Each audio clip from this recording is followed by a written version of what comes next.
Alrighty, part 2 of making this mermaid tail. And in today's video, you are going to see the rest of the tail being made and a little bit of swimming in it.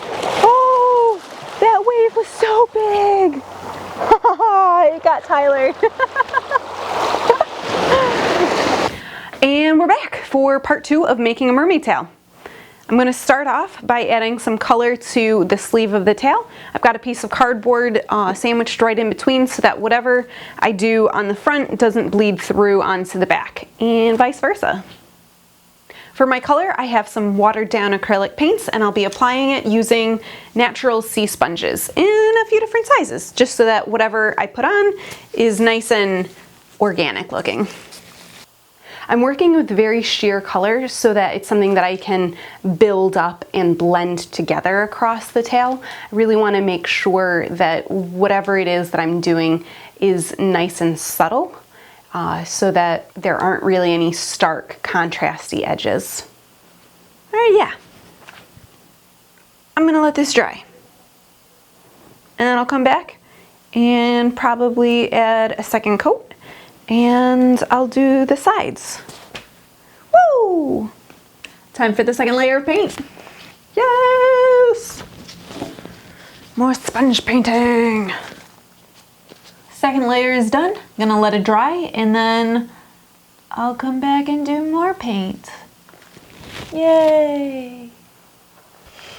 For the first 2 layers of paint, I worked on the front and the back, but for the final layer, I switched the orientation so that the seam that goes along the sides is going down the middle, and I'm going to focus on adding color right around those edges.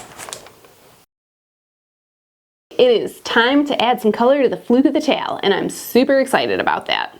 I'm going to be using a few different colors of alcohol ink in order to do this, because the alcohol ink adheres to the plastic, it dries translucent, and if you make a mistake, you can wipe it up using some rubbing alcohol. If you don't want to use the color at its full pigment, you can cut it down with some rubbing alcohol, and then that just sort of lightens it and extends the working period. And for this, I'm really trying to make sure that whatever colors I used for the leg part of my tail, I'm trying to make sure that I'm pulling those into the fluke. They really blend together, sort of like watercolors.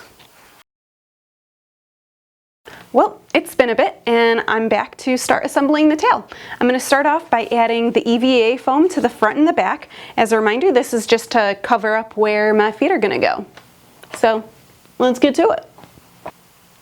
Unlike the last video, I'm gonna take the proper safety precautions and actually wear a mask, because I should have done that before.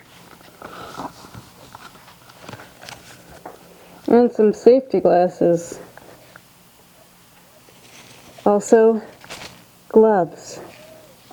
Whew. Okay, well, I don't know how much you can understand with me talking through a mask, but I'm gonna get started and get gluing.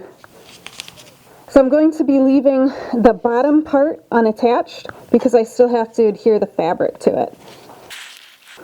Time for the back side. Alrighty, the front and back is adhered, and I'm going to start adhering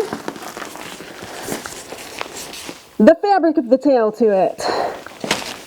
The first thing I'm going to do is add a second layer of fabric that'll go underneath.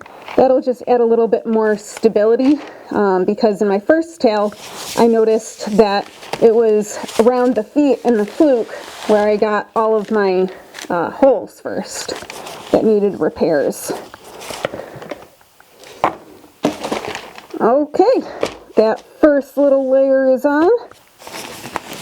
And we got the sleeve right here, so let's get this together. In order to give another layer of durability, I'm going to use silicone to adhere the first layer to the second layer. That'll just, make it a little bit more tough when it's actually being worn and used. And I'm using a scrap piece from cutting our fluke to spread this around. Make sure that everything is nice and smoothed out. The top side doesn't matter quite as much in having that second layer of silicone, so I'm going to focus it right along kind of where I can reach. Alright, so we still need to adhere this part of the fabric to this side, so I'll use the E6000 again, let it dry, and then we'll be ready to move on to the next step.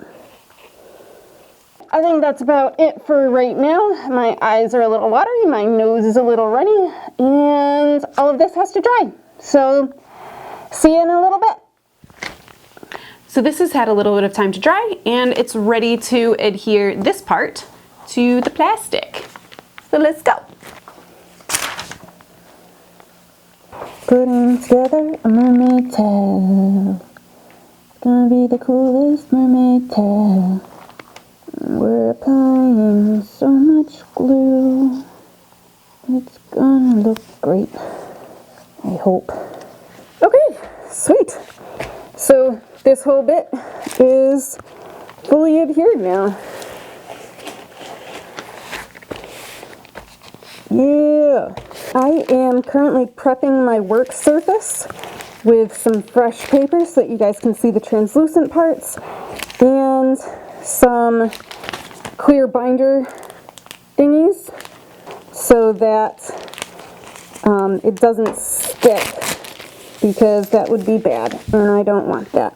The next thing that I'm about to do is add the silicone striations all across the fluke of the tail, and for that I'm going to be using, one sec, everything is like clear on the table. Okay, I'm going to be using a piece of leftover plastic, and I'll be cutting kind of like a squiggly line in it so that I can use it as a trowel to drag the silicone across.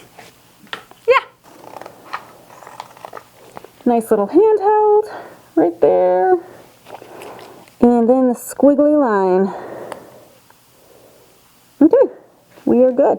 I'm going to lay down a lot of silicone, and only in the area that I really need it for now.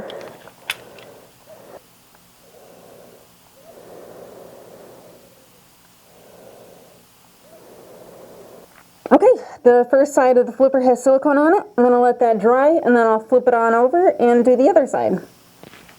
See ya! The fluke of the tail is dry, so now it's time to start adding scales to the rest of it. I've created this little sample piece to show you how the scales are going to go on. I use a piece of leftover material from the fluke, put a dollop of silicone on, and then press and drag it in an alternating fashion. One thing to keep in mind while working with silicone is that there is a green period in which the silicone will adhere to itself, and that's 24 hours. So I'm going to be making sure that every time I add scales, I'm working within 24 hours of the last time that I added them. So, good thing to keep in mind. Hi, I'm back for day 3 of adding silicone, and you'll notice I'm on the floor now. That's because I realized that working at such a high angle to get the scales in the round was a little bit tedious, so we're on the floor.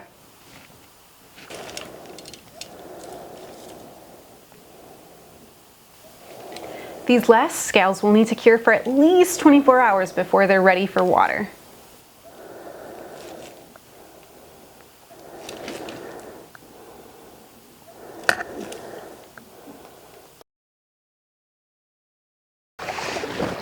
The dog's watching me. We're here at the beach and I'm going to test out the mermaid tail. So let's get it on. It takes a little bit of effort.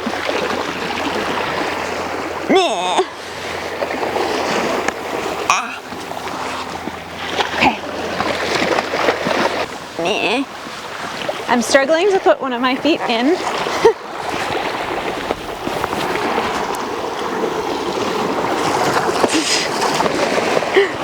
This dog is intently watching me.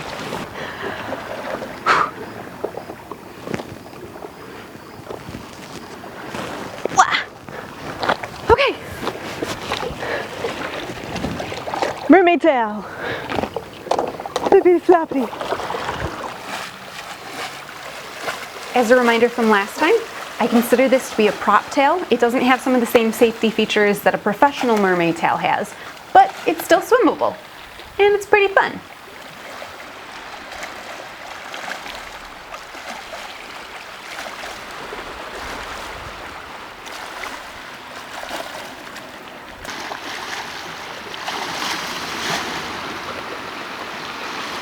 Thank you so much for watching. If you like what you saw, let us know in the comments section below, and be sure to subscribe, if you want to watch more videos by us. See ya!